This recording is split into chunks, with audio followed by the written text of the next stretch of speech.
জীবনে এমন একটা সময় আসে যখন মানুষকে বোঝাতে বোঝাতে আপনি ক্লান্ত হয়ে যাবেন। তখন আর কাউকে বোঝানোর চেষ্টা করবেন না, চুপ হয়ে যাবেন। কারণ সবাই আপনার কষ্ট বুঝবে না। কেউ কেউ আপনার নীরবতাকে দুর্বলতা মনে করবে।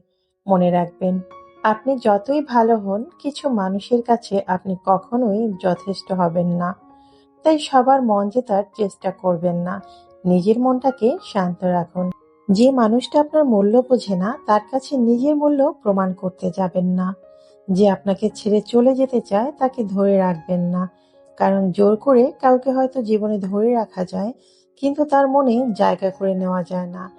আজ যে মানুষগুলো আপনাকে অবহেলা করছে, তাদের জন্য নিজেকে ভেঙে ফেলবেন না। সময় বদলাবে, পরিস্থিতি বদলাবে, আর একদিন আপনি নিজেই বুঝবেন, কিছু হারানো আসলে ক্ষতির কিছু ছিল না, বরং সেটা ছিল আপনার জীবনের সবচেয়ে বড় শিক্ষা। তাই কাঁদুন, কষ্ট পান, কিন্তু থেমে যাবেন না। কারণ আপনার গল্পটা এখানেই শেষ নয়। সামনে এখনো অনেক সুন্দর অধ্যায় বাকি আছে।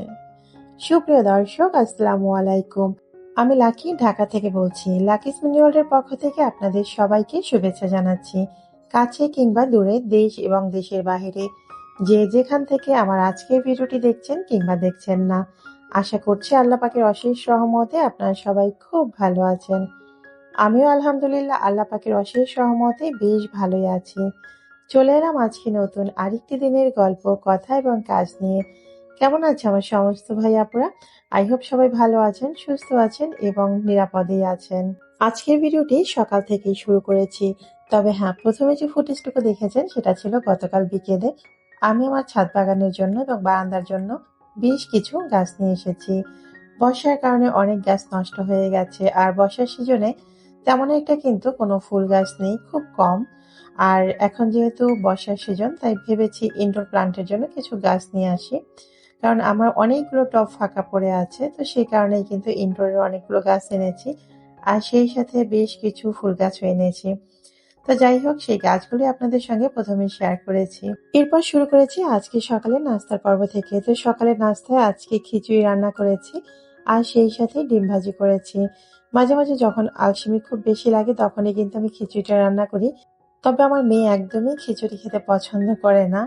আর রুটি, ভাজি এগুলো করতে গেলে কিন্তু একটু সময়টা বেশি লাগে। তো আমার কাছে খিচুড়িটা শর্টকাটে রান্না করতে ভাল লাগে। এইজন্য বেশিরভাগ সময় কিন্তু খিচুড়িটাই রান্না করি। আর মেয়ে যখন বাসায় থাকে তখন চেষ্টা করি একটু রুটি করার জন্য। ও যেহেতু খিচুড়ি পছন্দ করে না। তারপর মাঝে মাঝে যে একেবারেই ওর জন্য করি না, বিষয়টা তেমন না। তো যাই হোক, আজকে সকালবেলা গরম গরম খিচুড়ি করেছি আর ডিম ভাজি, আর সঙ্গে ছিল আমের আচার। আর খিচুড়ির সঙ্গে আমার শুকনো মরিচ খেতে বেশি ভালো লাগে। অনেকে ভর্তা খেতে পছন্দ করেন। তবে আমার কাছে খিচুড়ির সাথে ভর্তা কখনোই ভালো লাগে না। কেন জানি না, আমার কাছে এভাবে খেতেই ভালো লাগে। তো এরপর চলে এলাম রান্নার আয়োজনে। আজকে রান্না হচ্ছে শাপলা ভাজি করব ছোট চিংড়ি মাছ দিয়ে। তো সবকিছু আগে থেকেই গুছিয়ে রেখেছি। এখন হচ্ছে রান্নার পর্ব। এভাবে শাপলা ভাজি খেতে আপনারা কারা পছন্দ করেন সেটা কমেন্ট বক্সে জানাতে পারেন। অনেক আপুরা দেখেছি আমি গত বছর যখন এই বর্ষার সিজনে শাপলা ভাজি করেছি, তখন কমেন্ট করে বলেছে শাপলা যে ভাজি করে খাওয়া যায় সেটাই তো জানতাম না। আবার অনেক আপুরা কিন্তু শাপলা রান্না করেও খায় মাছ দিয়ে, সেটা আমি দেখেছি। অনেক ধরনের মাছ দিয়ে কিন্তু রান্না করে খায়। তবে আমরা সাধারণত এভাবে ভাজি করেই খাই, মাছ দিয়ে কখনো রান্না করে খাইনি। তো কার কার অঞ্চলে এই শাপলাটা ভাজি করে খায় বা রান্না করে খায়, বা কারা খান না, চাইলে কমেন্ট করে জানাতে পারেন। তো শাপলা ভাজিটা আমি অন্য সাইডে নিয়ে গেছি, আর এখন হচ্ছে এই পাশে তরকারিটা বসিয়ে দিচ্ছি। আর বেশ কিছুদিন পর্যন্ত কিন্তু আপনাদের সঙ্গে আমার ভিডিও শেয়ার করা হয় না। তার বিশেষ কারণই হচ্ছে আমি অসুস্থ ছিলাম। আর অসুস্থ ইদানিং খুব বেশিই থাকে, যেটা আপনাদেরকে সবসময় বলে থাকি। আর সংসারে কাজ করে ভিডিওর ফুটেজ নেওয়া বা ভিডিও শুট করা এগুলো আসলে সম্ভব হয় না। তারপরেও খুব মায়া লাগে আপনাদের জন্য, যে ভিডিও শেয়ার না করলে আপনাদের দেখা পাই না, বা আপনাদের সঙ্গে যতটুকু যোগাযোগ হয় সেটা তো ভিডিওর মাধ্যমে। তাই চেষ্টা করি মাঝে মাঝে একটু হলেও আপনাদের সঙ্গে ভিডিও শেয়ার করার। তবে একটা বড় বিষয় কি জানেন তো, আমরা যারা একবার ইউটিউবে, ফেসবুকে কাজ করতে শুরু করি, তাদের কাছে কিন্তু এই বিষয়টা হচ্ছে একটা নেশার মতো। এখান থেকে কি পাবো সেটা চিন্তা করি না, চিন্তা করি এখানে একটা ভালো লাগা কাজ করে। কাজ করতে করতে অভ্যাস হয়ে যায়। আর যখন আমার ভিডিও শেয়ার করতে পারি না, তখন কিন্তু অনেক বেশি খারাপ লাগে। আমিও যখন ভিডিও শেয়ার করতে পারি না আপনাদের সঙ্গে, তখন কিন্তু আমার কাছেও অনেক বেশি খারাপ লাগে। কিন্তু কি করার বলেন?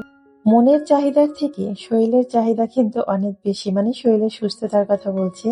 সেটা কিন্তু আমাদের কাছে অনেক বেশি গুরুত্বপূর্ণ। আর যেখানে আমাদের শরীর আমাদেরকে সাপোর্ট করে না, সেখানে কিন্তু আমরা কোনো কাজই করতে পারি না। তো যাই হোক, অনেক চেষ্টা করে আজকে একটা ভিডিও আপনাদের সঙ্গে শেয়ার করছি। তবে কতটুকু আপনাদের ভালো লাগবে সেটা আমি জানি না। তবে আমি আমার মতো চেষ্টা করেছি যেন ভিডিওটি আপনাদের কাছে একটু হলেও ভালো লাগে। আর হ্যাঁ, ভিডিওটি দেখতে, দেখতে যদি আপনাদের সত্যি ভালো লেগে যায়, তাহলে প্লিজ ভিডিওর নিচে একটি লাইক করে ভিডিওটি কন্টিনিউ করবেন। আর ভিডিও বিষয়ে আপনাদের যদি কোনো মতামত থাকে, অবশ্যই সেটা কমেন্ট বক্সে জানাতে ভুল করবেন না। আর আপনি যদি আজকে প্রথমবারের মতো আমার এই ভিডিওটি দেখে থাকেন, তাহলে আপনাকে উদ্দেশ্য করে বলছি, আমার কোনো কথা বা কাজ যদি আপনার কাছে ভালো লাগে, তাহলে আপনি চাইলে আমার ছোট্ট পরিবারের একজন সদস্য হয়ে থেকে যেতে পারেন আমার চ্যানেলটি সাবস্ক্রাইব করে। কথা বলতে বলতে আমি এর মধ্যে কিন্তু শাপলাগুলো ভাজি করে ফেলেছি। আর এই পাশে হচ্ছে শিং মাছ দিয়ে আলু দিয়ে ঝোল করছি। শিং মাছ আর আলুর এই ঝোলটা আমার কাছে ভীষণ ভালো লাগে। আপনাদের কার কার ভালো লাগে সেটা কমেন্ট করে জানাতে পারেন। অনেকে হয়তো আবার শিং মাছটা একটু মাখা মাখা করে ভুনা খেতে পছন্দ করে, কিন্তু আমার কাছে পাতলা ঝোলটাই বেশি ভালো লাগে। তো যাই হোক, রান্নার পর্বটা শেষ করে ফেলেছি। এরপর হচ্ছে একটা পার্সেল আনবক্সিং করছি, যেটা আপনারা অনেক পছন্দ করেন, বিশেষ করে পার্সেল আনবক্সিং। এই ভিডিওগুলো আমার কাছেও ভীষণ ভালো লাগে, যে কে কি কিনলো সেটা দেখতে ভালো লাগে। আর নিজে কি কিনলাম সেটার তো কোনো কথাই নেই। তো যাই হোক, আমি অনেকদিন পর আজকে আমি আবার শখের একটা জিনিস নিয়েছি, বিশেষ করে আমার ঘর সাজাতে। আমার ঘর সাজাতে তো ভীষণ ভালো লাগে, সেটা আপনারা সবাই জানেন। শুধু আমার কেন, আমাদের সব আপুদেরই কিন্তু ঘর সাজাতে ভীষণ পছন্দ করে। তো প্রথমে হচ্ছে যে বক্সটা খুলেছে সেটার মধ্যে হচ্ছে মেয়ের কিছু ব্রেসলেট। তো এগুলো সে অনলাইনে অর্ডার করেছিল তার ম্যাচিং ড্রেসের সাথে। তো সেই ব্রেসলেটগুলো আজকে এসেছে। আর এদিকে হচ্ছে আমি ফুল শপ থেকে আমার ঘর সাজানোর জন্য আবারও নতুন করে ফুল অর্ডার করেছি। আর এই ফুলগুলো কিন্তু আমি আগেও নিয়েছি, আর নতুন এর সাথে আরো কিছু ফুল অ্যাড করেছি। তো কি কি নিয়েছি সেটাই চলুন এক নজরে একটু দেখিয়ে নেই। ঘর সাজাতে আমার বরাবরই ভীষণ ভালো লাগে, আর তাই ঘর সাজানোর বেলায় আমি কোনো কার্পণ্যতাই কিন্তু করি না। যদিও এই ফুলগুলোর দামটা একটু বেশি নিয়ে থাকে, তারপরও দেখতে যেহেতু সুন্দর, সেটার দাম তো একটু বেশি হবে, তাই না? আর এই যে দেখেন ফুলগুলো কতটা কিউট কিউট, আর কালারগুলো কিন্তু মাশাআল্লাহ অনেক সুন্দর সুন্দর কালার। এগুলো হচ্ছে গোলডালিয়া। গোলডালিয়ার স্টিক নিয়েছি ৪ টা। আর এই প্রতিটা স্টিকের দাম নিয়েছে ৩৫০ টাকা করে। আপনারা হয়তোবা অনেক সময় কমেন্ট করে জানতে চান, আপু ফুলগুলো কোথা থেকে নিয়েছো বা কত টাকা দিয়ে নিয়েছো? সেজন্য আমি আগে থেকেই বলে দিলাম। আর যে পেজ থেকে নিয়েছি সেটা তো বক্সের গায়ে লেখা ছিল ফুল শপ। তো ফুল শপ থেকে আমি এই পর্যন্ত ২-৩ বার অর্ডার করেছি। যে কারণে তাদের কাছ থেকে আমি একটা মেম্বারশিপ কার্ডও পেয়েছি এবার। আর যেহেতু আমার অর্ডারের পরিমাণটা একটু বেশি ছিল, সেই কারণে তারা আমার জন্য একটু ডিসকাউন্টও করেছে। আসলে এই ধরনের সুবিধা অনলাইন থেকে কেনাকাটা করার সময় পেলে ভালোই লাগে, কি বলেন? আর আমরা তো এখন অভ্যস্ত হয়ে গেছি অনলাইনে কেনাকাটা করতে করতে। আবার কিছু কিছু প্রোডাক্ট আছে যেগুলো অনলাইন ছাড়া বাহিরে কিন্তু পাওয়াই যায় না। মানে মার্কেটে খুঁজতে গেলে সেটা আসলে পাওয়াটাই দুষ্কর। এই যে দেখেন, আমাকে ফুল শপ থেকে এই কার্ডটা দিয়েছে। এই কার্ডটা আমার কাছে থাকা মানেই হচ্ছে আমার জন্য অনেক কিছু ডিসকাউন্ট আছে। আমি যা কিছু কিনবো, যত পেমেন্ট হবে তার থেকে 5% ডিসকাউন্ট হবে। এরপর হচ্ছে আমার ডেলিভারি চার্জটাও ফ্রি করে দেওয়া হবে। তো পরবর্তী যখন আমি কিছু কিনবো সেটা কিন্তু আমার জন্য এভাবে ফ্রি করে দেওয়া হবে। সেক্ষেত্রে বলতে হবে তারা আসলে একটা ভালো কাজ বা উদ্যোগ নিয়েছে। আমরা কিন্তু দেখবেন হাজার হাজার টাকার জিনিস কিনি, সেটা আমাদের গায়ে বাজে না। যখনই চিন্তা করি ডেলিভারি চার্জ দিতে হবে ৭০ টাকা, ৮০ টাকা কিংবা ১৫০ টাকা, তখনই কিন্তু আমাদের মাথার উপরে বাজ পড়ে যায়। তো ওই কারণে অনেক সময় আমরা অনলাইনে পারচেজ করতে চাই না। তো সেই দিক থেকে আপুরা ভালোই সিদ্ধান্তটা নিয়েছে। আর এই যে ফুড শপ থেকে আরো একটা জিনিস আমি পারচেজ করেছি, সেটা হচ্ছে এই যে সিল করার মেশিন। আমরা যে মসলা ইউজ করি বা যেকোনো প্যাকেট যখন ছিঁড়ে ফেলি, বা চিপস হোক, বাচ্চারা কিছুটা চিপস খেয়ে সেটাকে রেখে দেয় যে এখন খাবে না পরে খাবে, পরবর্তীতে সেটা কিন্তু বাতাস লেগে নষ্ট হয়ে যায়। তো সেই দিক থেকে এই মেশিনটা কিন্তু অনেক বেশি উপকারী, আর এমনিতেও আমাদের রান্নাঘরে কিন্তু বিভিন্ন ধরনের কাজে আসে। তো এই যে দেখেন ডালিয়া ফুল আমি কতগুলো নিয়েছিলাম। এই ডালিয়াগুলোর স্টিক কিন্তু আমার কাছে আগেরও ছিল। এগুলো কিন্তু নতুন করে নিয়েছি। আবার কেউ ভাববেন না যে আগেরগুলোই মনে হয়। আগেরগুলোর সামনে ড্রয়িং রুমে রয়েছে। এগুলো আমি আমার বেডরুমের জন্য নিয়েছি। আমার কাছে বরাবরই ডালিয়া ফুল অনেক বেশি ভালো লাগে। তো আমি এজন্য ৪ টা নিয়েছি গোল ডালিয়া আর ৪ টা নিয়েছি বিভিন্ন শেডের ডালিয়াগুলো। তো যাই হোক টোটাল ৮ টা ডালিয়া ফুল নিয়েছি। আর এগুলোর পিস কিন্তু ৳৩৫০ করে নিয়েছে। তো আপনারা যারা কিনতে চান আপনারা ফুল শপ থেকে পারচেজ করতে পারেন। আরেকটা কথা যেটা না বললেই নয়, জিনিস যেটা ভালো দাম কিন্তু সেটার একটু বেশিই হবে। তাই কেউ ভাববেন না এটার দাম অনেক বেশি, তবে জিনিসগুলো কিন্তু সত্যি অনেক বেশি সুন্দর, অনেকটাই রিয়ালিস্টিক মনে হয়। তো যাই হোক ফুলগুলো দেখিয়ে দিয়েছি আর এরপর হচ্ছে সেই ফুলগুলো আমার নতুন যে ফুলদানিটা আমি কালার করেছি সেখানে রেখেছি। কেমন হয়েছে বলেন তো? তো ঘরটাকে একটু সাজিয়ে গুছিয়ে তারপরে চলে গেলাম বিকেলের নাস্তা তৈরি করতে। বিকেলের নাস্তা উইথ হচ্ছে মেয়ের টিফিনের জন্য নাস্তা তৈরি করব। তাই ভাবলাম একটু বেশি করে বানিয়ে নেই যেন বাসার সবাই একটু খেতে পারে। তো আজকে হচ্ছে সিঙ্গারা তৈরি করব আর সেটা হচ্ছে গরুর মাংসের কিমা দিয়ে। আর গরুর মাংসের কিমাটা আমি আগে থেকেই করে একদম রান্না করে রেখেছি। আর এখন হচ্ছে এখানে আলু আর গাজরটা ভালো করে রান্না করে নিচ্ছি। এক কথায় সিঙ্গারার পুর যেভাবে তৈরি করে আমি কিন্তু সেটাই করেছি। আর এই যে এটা হচ্ছে গরুর মাংসের পুর, মানে গরুর মাংসগুলো ছোট ছোট করে কিউব করে কেটে নিয়েছি। এরপর এটাকে একদম মাংস যেভাবে রান্না করি সেভাবে রান্না করে নিয়েছি। তো এই যে দেখেন সারাদিন এত অসুস্থতার মধ্যেও কিন্তু মোটামুটি অনেক কাজ করেছি, অনেক কিছু আপনাদের সঙ্গে শেয়ার করেছি, অনেক কিছু করিনি। সংসারের কাজ কখনো আসলে শেষ হয় না। তাই কাজকে বোঝা না বানিয়ে একটু বুদ্ধি করে করতে শিখুন। একসাথে সব কাজ করার চেষ্টা কখনোই করবেন না, তাহলে যে কাজটা আগে করা দরকার সেটা আগে করুন। রান্নার সময় সবজি কেটে রাখুন, রান্না শেষ হওয়ার পর রান্নাঘরটা গুছিয়ে ফেলুন। তাহলে কাজ কখনো জমে থাকবে না, পাহাড়ও হবে না। আমার অবস্থা দেখেন বেশ কিছুদিন পর্যন্ত আমার কিন্তু হেল্পিং হ্যান্ড নাই। এদিকে আমিও অসুস্থ। তো কি আর করার? তাই যখন যেটা পাচ্ছি তখন কিন্তু সেটা করে ফেলছি।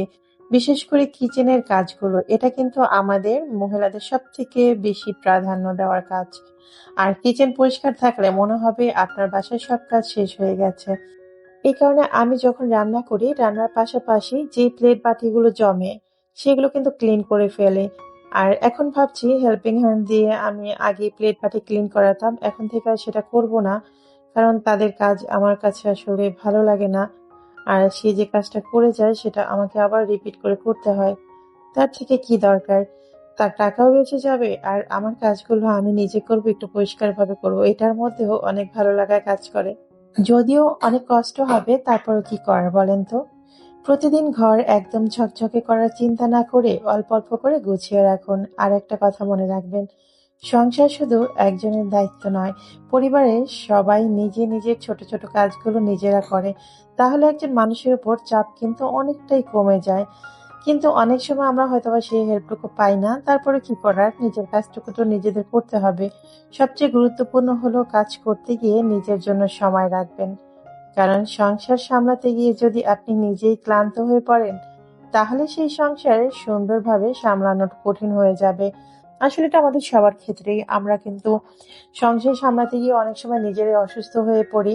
তারপরও আমরা গৃহিণীদের মধ্যে একটা অভ্যাস রয়ে গেছে যে আমরা আর যাই করি না কেন আমাদের কাজ তো আগে শেষ করতে হবে।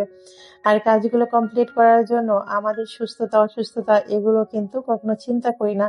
তারপর কিন্তু আমাদের বোঝা উচিত যে সংসারের কাজগুলো করতে হবে ঠিক আছে, কিন্তু নিজের শরীরটাও ঠিক রাখতে হবে। আমি হয়তোবা আপনাদেরকে এই জ্ঞানটা দিচ্ছি কিন্তু বিশ্বাস করবেন আমি নিজের বেলায় কিন্তু এই কাজটা করি না। কিন্তু আমার মতো কিন্তু আপনারা করবেন না। আপনারা অবশ্যই সংসারের কাজের পাশাপাশি নিজের শরীরের কথাও ভাববেন, চিন্তা করবেন। কারণ কাজ আছে, করতে হবে। আগে জীবন বা সুস্থতা এটা আমাদের প্রয়োজন। তো কথা বলতে বলতে কিন্তু আমি সিঙ্গারার ডো তৈরি করেছি আর পুরটা তো রেডি করে ফেলেছি। আর এখন হচ্ছে সিঙ্গারা বানিয়ে নিচ্ছি।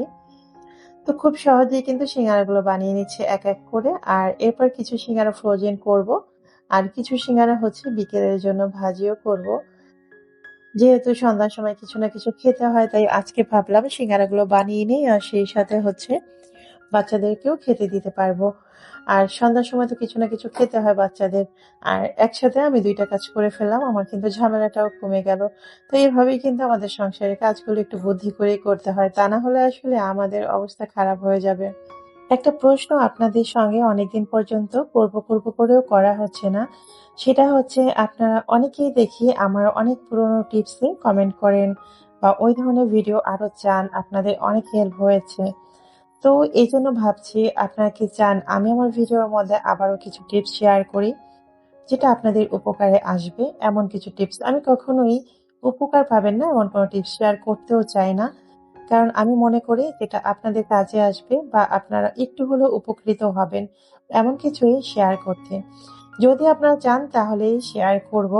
কারণ অনেকের কাছে টিপস ভালো লাগে, অনেকে আবার বাসাবাড়ির কাজ বা এইসব জিনিস পছন্দ করেন, মানে প্রতিদিনের ব্লগ। তো আপনারা কি চান সেটা অবশ্যই একটু কমেন্ট বক্সে জানালে আমার জন্য সুবিধা হবে। তো এই যে কথা বলতে বলতে সিঙ্গারা কিছুটা বানিয়ে নিয়েছি, কিছু ফ্রোজেন করতে রেখে দিয়েছি আর কিছুটা হচ্ছে চটপট করে ভেজে নিচ্ছি।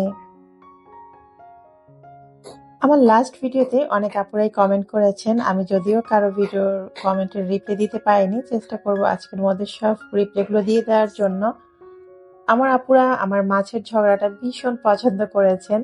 আর মাছগুলো নাকি আমার কথা শুনে এবং আমার কথার মতোই সুন্দর। যাক, আপনাদের কমেন্ট পড়ে সত্যি অনেক বেশি ভালো লেগেছে। আপনাদের এত সুন্দর কমেন্টের জন্যই কিন্তু ভিডিও শেয়ার করা। আর আমি এখনো ধাঁধার উত্তর রেখেছি। একজন আপু কমেন্ট করে জানিয়েছেন, জি আপু এখনো ধাঁধার উত্তরটা চালিয়ে যাচ্ছি। কারণ এটা আমি শুরু থেকে যেহেতু করেছি তাই ভাবলাম যে না এখনো চালিয়ে যাই। তো গত পর্বের ধাঁধার সঠিক উত্তর ছিল কি সেটা এখন বলে দিচ্ছি। গত পর্বে ধাঁধা ছিল, ৪ পায়ে বসি ৮ পায়ে চলি, বাঘ নয় ভালুক নয়, আস্ত মানুষ গিলি। ধাঁধার সঠিক উত্তর ছিল পালকি। সঠিক উত্তরটি আপনারা কেউ দিতে পারেননি, তাই আজকের পর্বে কারোর নাম আমি নিতে পারছি না। এরপর বলে দিচ্ছি আজকের পর্বের ধাঁধা।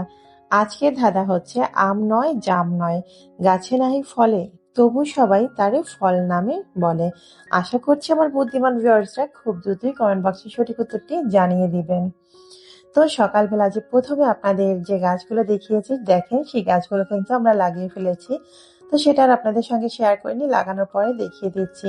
আমি কিন্তু একটা চায়না কদম ফুলের গাছও এনেছি, যেটা কদম ফুলও ধরেছে, ফুটেছেও। এই যে দেখেন, লাগাতে গিয়ে ফুলটা একটু নষ্ট হয়ে গেছে, তাই ফুটন্ত অবস্থায় দেখাতে পারলাম না। ইনশাল্লাহ পরবর্তীতে অবশ্যই দেখিয়ে দিব। আর বেশ কিছু ফুল এনেছি, অনেকগুলো তো নাম আমি বলতে পারছি না, তাই যখন ফুটবে তখন অবশ্যই আপনাদেরকে দেখিয়ে দিব। আর কয়েকটা এনেছি জবা ফুল গাছ।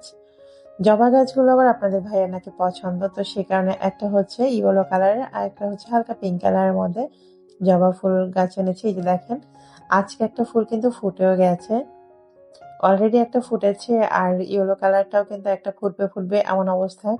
আর সেই সাথে নিয়েছি গন্ধরাজ ফুল গাছ, তারপর হচ্ছে একটা কাটা মুকুটের গাছ। কাটা মুকুট গাছ হলেও এটা কিন্তু কাটা মুকুটের জাত একই, তবে এটায় কোনো কাটা নেই। চায়নারা নাকি এই গাছটা আবিষ্কার করেছে। তো যাই হোক, ফুলটা অনেক সুন্দর, দেখতে ভালো লাগে, এই জন্য গাছটা নিয়েছি। তো দেখতে দেখতে কিন্তু আমি ভিডিওর শেষ প্রান্তে চলে এসেছি। আজকে বিদায় নিতে হচ্ছে, দেখা হবে আগামী পর্বে নতুন ভিডিওর সঙ্গে। ততক্ষণ ভালো থাকবেন, সুস্থ থাকবেন। আল্লাহ হাফিজ, আসসালামু আলাইকুম।